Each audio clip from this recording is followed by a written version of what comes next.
Hello everyone, money roots के YouTube channel पे आप सभी का स्वागत है। बेस्ट म्यूचुअल फंड की सीरीज में हम लोग इस वीडियो में ELSS कैटेगरी के बारे में बात करेंगे, जिसके बारे में हमारे ही सब्सक्राइबर ने रिक्वेस्ट की थी मेरा एक ऐसे टैक्स सेवर फंड पे एक वीडियो बनाने के लिए। बट आगे बढ़ने से पहले एक छोटा सा डिस्क्लेमर कि जितनी वीडियोस मैं बनाता हूँ सिर्फ आपको एजुकेट करने के लिए, ताकि आप सीख समझ करके एक अच्छा म्यूचुअल फंड स्कीम ले और अपने गोल्स और टारगेट्स को पूरा कर सकें।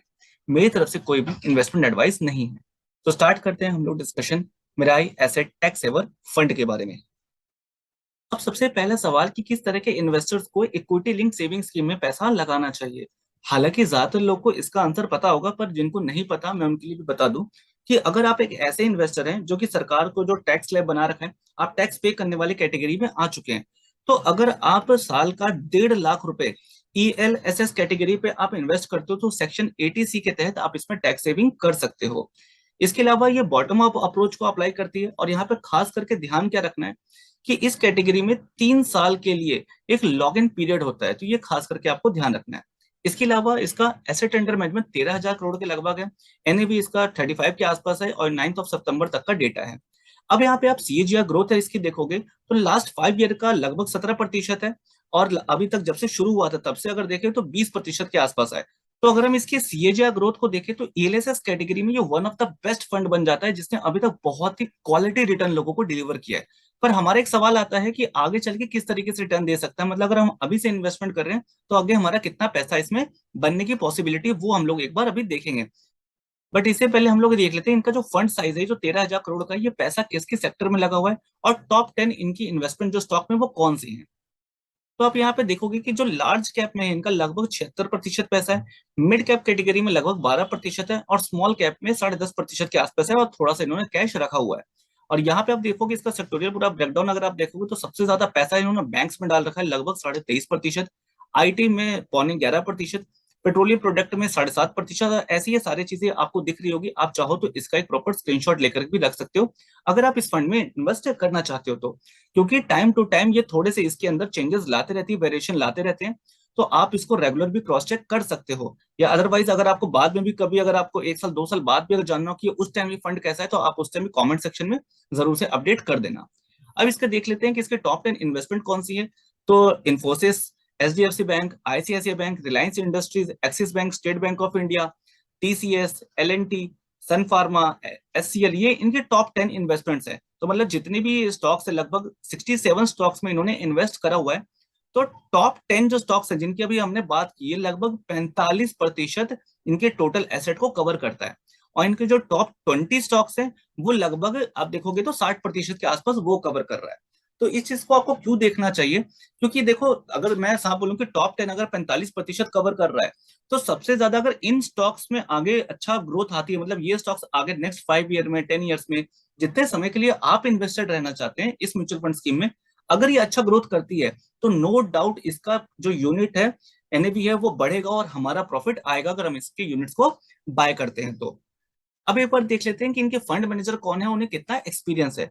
मिस्टर नीलेश सुराना जी इनके फंड मैनेजर, इनको लगभग 24 सालों का एक्सपीरियंस है। और सबसे अच्छा मुझे ये लगा था कि जो भी रिटर्न इस फंड ने अभी तक जनरेट किया है वो इन्होंने ही करवाया, क्योंकि जब से ये फंड शुरू हुआ है शुरुआती दौर से ही यही इसे मैनेज कर रहे हैं और अभी भी इसे यही कंटिन्यू कर रहे हैं। तो ये कहीं ना कहीं ये इस बात को एज देता है कि जिस तरीके का अगर आप अभी देखोगे 16% या 20% का जो CAGR इसने मेंटेन कर रखा था लगभग, तो ये आगे भी यही मेंटेन कर सकता है क्योंकि वही सेम फंड मैनेजर है। तो चलो हम लोग देखते हैं कि इस फंड पे अगर हमने पास्ट में बिलीव किया होता और हमने वन टाइम इन्वेस्टमेंट की होती तो हमारा किस हिसाब से रिटर्न बनता। क्योंकि आपको ये पता है कि टैक्स सेविंग में तो आपको हेल्प कर ही रहा है, कि अदरवाइज आप इसमें इन्वेस्ट नहीं करोगे तो ATC का आपको बेनिफिट नहीं मिलेगा, आपको उस पर टैक्स भरना पड़ेगा। तो उसका तो आपको बेनिफिट यहाँ पे मिल ही रहा है। तो उसके साथ साथ आपको रिटर्न कितना जनरेट हो रहा है, कि अगर आपने 3 साल पहले अगर 1 लाख रुपए इसमें डाले होते तो वो लगभग आपका पैसा डबल होने के करीब यहाँ पहुंच चुका होता 3 साल के अंदर में, जो कि पर्सनली बहुत अच्छा लगा मुझे।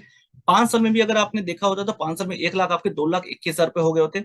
और जब से ये फंड शुरू हुआ है जैसे 28 दिसंबर 2015 से, उसी के आसपास टाइम पे अगर आपने इसमें 1 लाख रुपए डाले होते तो लगभग आपका 1 लाख 3.25 लाख से 3.5 लाख रुपए अभी तक बन गया होता। अब हम लोग इसके चार्ट पे देख लेते हैं कि अपने बेंचमार्क के रिस्पेक्ट में इसने किस तरीके से परफॉर्म किया है। तो आप यहाँ देखोगे जो ब्लू वाइल जो ये जो ग्राफ आपको दिख रहा है, ये 5 साल का डेटा ऊपर है और जब से शुरू हुआ है तब का डेटा ये नीचे आपको दे रखा है। तो ब्लू वाली लाइन है वो इस स्कीम को इंडिकेट कर रहा है, और ये ऑरेंज वाला है निफ्टी 500 को, जो कि इसका बेंचमार्क है। तो आप देखोगे कि बेंचमार्क के रिस्पेक्ट में बस ये जो यहाँ पे एक साल के लगभग आसपास, एक डेढ़ साल जो भी था, यहाँ पे थोड़ा सा ठीक ठीक ग्रोथ हुआ। बट लेकिन अगर इसका ओवरऑल आप देखोगे तो ये बहुत ही बेहतरीन तरीके से आउट परफॉर्म कर रहा है, तो इसको लेकर के तो मुझे भी कोई भी डाउट नहीं है। अब देख लेते हैं हम लोग एसआईपी रिटर्न, क्योंकि अभी तक हमने वन टाइम इन्वेस्टमेंट का रिटर्न देखा था। क्योंकि आज की डेट में जो बहुत सारे लोग हैं वन टाइम इन्वेस्टमेंट ना करके एसआईपी में मतलब थोड़ा थोड़ा एवरी मंथ इन्वेस्ट करना ज्यादा प्रेफर कर रहे हैं। तो अगर आपने लास्ट 3 साल पहले इसमें 5,000 रुपए इन्वेस्ट करना शुरू किया होता, तो आपका इन्वेस्टमेंट अमाउंट लगभग 1,80,000 रुपए हो गया होता अभी तक। तो वो 1,80,000 बढ़ करके आपका 2.5 लाख रुपए तक का हो चुका होता। ये बहुत अच्छा है। 5 ईयर्स में अगर आप देखोगे तो 3 लाख का आपको बढ़ करके 5 लाख के आसपास हो गया, तो यहाँ भी अच्छा है। और जब से ये फंड शुरू हुआ है तब से 4 लाख आपने इन्वेस्ट कर दिया होता, 5-5 हजार पर मंथ करके, लगभग ये लिखा हुआ है। तो वो आपके लगभग ये डबल होने के करीब पहुंच चुका है। अब आपने मेरी लास्ट की कुछ वीडियोस में अगर आपने देखा होगा, तो उसमें एसआईपी में या वन टाइम इन्वेस्टमेंट बहुत ज्यादा रिटर्न आ रहे थे इस म्यूचुअल फंड स्कीम के तहत। पर मैं आपको एक चीज बता दूं कि वो ईएलएसएस कैटेगरी का नहीं था। उसमें आपको टैक्स सेविंग, टैक्स बेनिफिट्स ये सब नहीं मिल रहे थे। तो आप सोचो सिंपल सा कि कई जगह पे जो आपकी रिक्वायरमेंट है वो ज्यादा मैटर करती है। क्योंकि आपने मान लो 1.5 लाख रुपए यहाँ पे जो इन्वेस्ट किए, एग्जाम्पल के लिए समझना, एवरी ईयर, और इसमें आपको टैक्स सेव कर लिया, तो उस पैसे को भी तो ध्यान रखो कि आपके रिटर्न में कहीं ना कहीं वो भी तो एक तरह से अलग से काउंट हो रहा है कि एवरी ईयर आप पैसा बचा रहे हो। तो इस चीज को आपको खास करके ध्यान रखना है कि अगर आपको ये 16% या 17% का भी सीएजीआर मेंटेन करता है, तो बाकी फंड के रिस्पेक्ट में जो 20% का सीएजीआर या 19% का सीएजीआर मेंटेन कर रहा है, तो लगभग उसके इक्विवेलेंट ये आपको बना के रख रहा है। तो इस चीज को आपको खास करके ध्यान रखना है।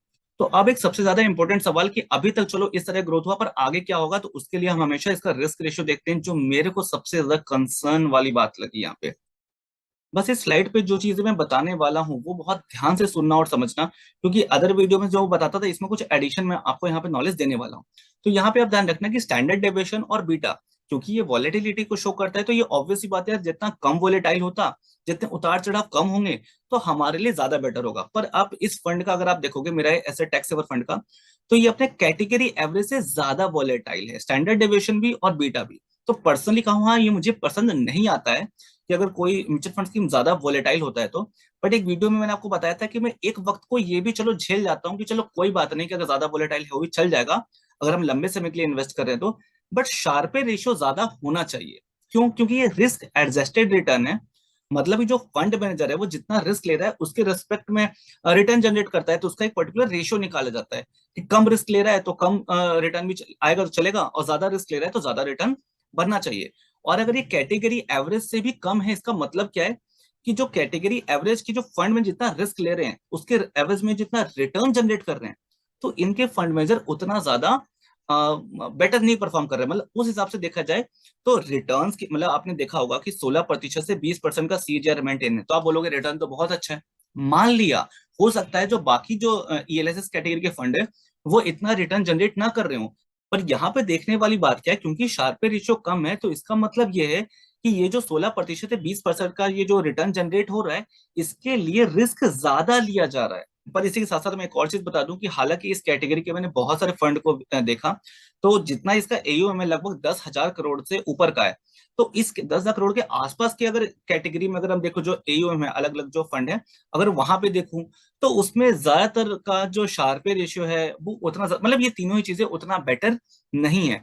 जबकि जो छोटे छोटे जो एयूएम थे, जैसे 4,000 करोड़ का या 3,000 करोड़ का, उनका शार्पे रेशियो ज्यादा अच्छा परफॉर्म कर रहा है अभी के लिए।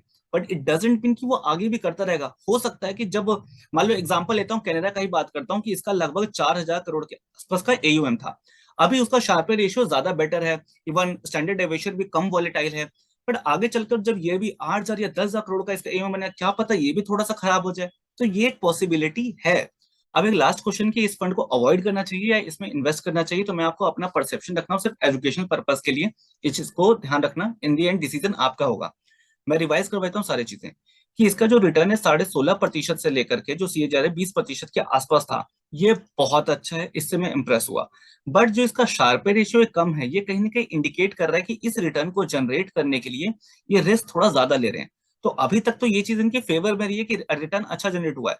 पर कभी भी ये फेवर चेंज भी हो सकता है कि मान लो कुछ ऐसा रहा कि जो इन्होंने रिस्क लिया, अगर उल्टा हो गया कहीं ना कहीं, तो रिटर्न ये हो सकता है कि ये 16 से घट करके 14 पे भी आ जाए, इसकी भी एक पॉसिबिलिटी है। तो ये चीज आपको ध्यान में रखना चाहिए।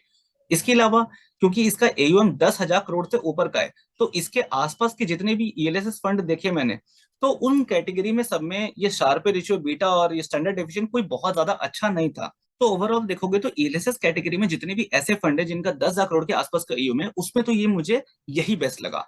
बट अगर आप किसी छोटे फंड साइज वाले पे इन्वेस्ट करना चाहते हो, जैसे कि अगर 4,000 करोड़ का एयूएम साइज है या 5,000 करोड़ का एयूएम साइज है, ऐसे में देख रहे हो, तो मैंने और भी देखे थे जिसमें कैनरे का मुझे थोड़ा सा बेटर लग रहा था, क्योंकि इसका स्टैंडर्ड डेविएशन भी काफी कम था और शार्पर रेशियो भी बहुत अच्छा परफॉर्म कर रहा था। बट एक कंसर्न ये होता है कि ये अभी अच्छा है जब इसका जो एयूएम है 4,000 करोड़ से 5,000 करोड़ के आसपास का है। क्या पता जब ये भी 10,000 करोड़ के ऊपर जाए तो इनका भी खराब हो जाए, ये एक पॉसिबिलिटी है। तो इसके लिए हालांकि पूरी इन्फॉर्मेशन मैं कोशिश करूंगा कि कैनरा रोबे इक्विटी टैक्स सेवर फंड पे भी अलग से एक वीडियो बना दूंगा, ताकि आपको प्रॉपर इन्फॉर्मेशन उसकी भी मिल जाए। तो मेरे अकॉर्डिंग अगर आप ये शार्पर रेशियो वाला रिस्क अगर आप ध्यान में रख करके भी आप इस पे इन्वेस्टमेंट करना चाहते हो तो आप कर सकते हो, क्योंकि ये जो स्टैंडर्ड डेविएशन और बीटा का मुझे इसमें ज्यादा कंसर्न नहीं लगा, क्योंकि आप इसमें ऑब्वियस सी बात है 3 साल 5 साल की ज्यादा लंबे समय के लिए इन्वेस्ट करोगे तो उसमें वॉलेटिलिटी का उतना इम्पैक्ट इतना मुझे नहीं लगता इतना पड़ेगा, तो ये आपको थोड़ा सा ध्यान में रखना है। बाकी आपको क्या लगता है कि ये फंड कैसा है, प्लीज से कमेंट सेक्शन में जरूर बताना, और अगर मुझसे कुछ मिस हो गया हो तो प्लीज से उसमें ऐड ऑन कर देना, क्योंकि बहुत सारे बिगनर्स जैसा कि मैंने आपको बताया वो देखते हैं, तो उनके लिए आपका कमेंट बहुत ज्यादा वैल्यूएबल हो सकता है। और साथ में अगर आप डायरेक्ट शेयर मार्केट में भी इन्वेस्ट करना चाहते हो, बुक्स रीड करना पसंद करते हो, तो the intelligent investor value investing के लिए बहुत अच्छी बुक मानी जाती है, आप इसको पढ़ सकते हो। आपके घर के आसपास से कहीं से मिल जाए तो आप वहां से बाय कर लो, अदरवाइज आप अमेजोन से बाय कर सकते हो, उनका लिंक आपको डिस्क्रिप्शन में मिल जाएगा। हिंदी और इंग्लिश दोनों में ये बुक आपको उपलब्ध है। इसके अलावा आप डीमेट अकाउंट जरूर होता है, तो इस सैमको में भी आप डीमेट अकाउंट खुलवा सकते हो, इसका लिंक भी डिस्क्रिप्शन में है। With this all, thank you, bye bye.